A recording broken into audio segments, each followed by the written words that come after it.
Senator James Lankford, we appreciate you taking the time to speak with us here. Fifth anniversary of the Abraham Accords. Obviously, things have changed in major ways since the Israel-Hamas war has started. Can you give us an oversight from your perspective about the condition, the status of the Accords as they stand right now? Yeah, grateful that the Accords were there, started 5 years ago, were all signed and began the process of real dialogue and conversation. It is essential that we maintain this open communication and dialogue right now. And I shudder to think what things would be like now if we didn't have prior relationships. There's an old saying that says the worst time to make friends is when you need them.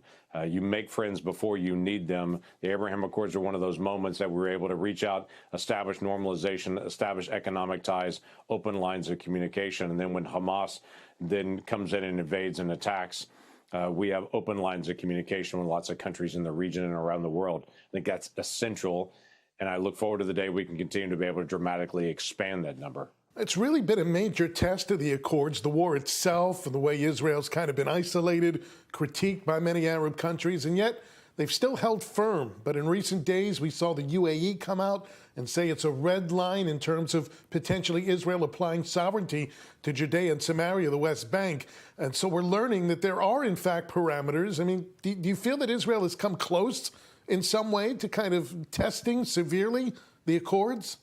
I think Israel is trying to be able to maintain its own unity as a nation and to continue to protect its own sovereignty and to protect its own people. That's the first priority and should be the first priority for any sovereign nation. For other nations that have recognized Israel, rightfully so, they are also trying to be able to figure out how to be able to balance their street and then also the economic and political realities that they also have.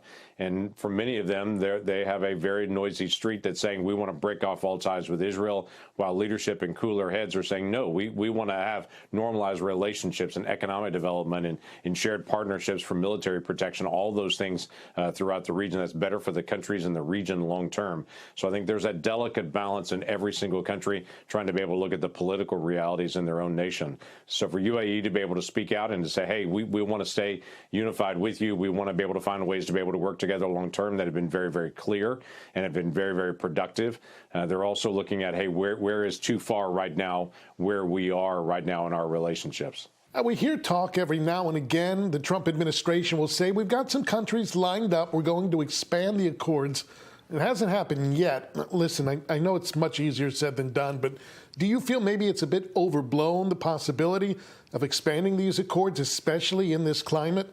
Is certainly not been overblown. Hamas definitely took action to be able to come in a terrorist attack into Israel and to kill as many people as they could, because there was a sense among Hamas that the normalization was about to start accelerating even faster. They want to do whatever they could to be able to prevent normalization with Israel, and so they carried out their attack among multiple other horrible biased reasons that they have.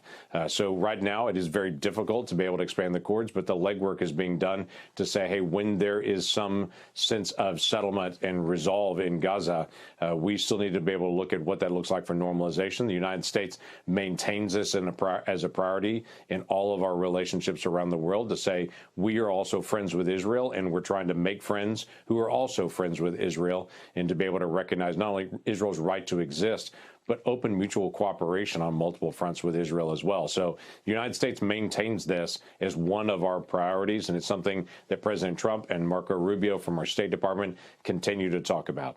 Now, there was some criticism from the Trump administration of the Biden admin, basically that they weren't putting in the effort to expand the Accords, almost as a petty response. Your foreign policy is not our foreign policy, and we're not going to continue it.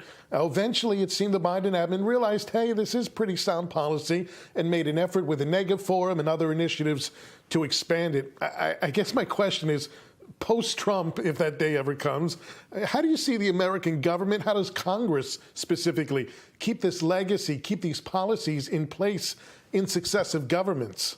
Just like we did under the Biden administration, that I was part of the group that actually sat down with the Biden team to be able to say, hey, these were not the Trump Accords. This is the Abraham Accords.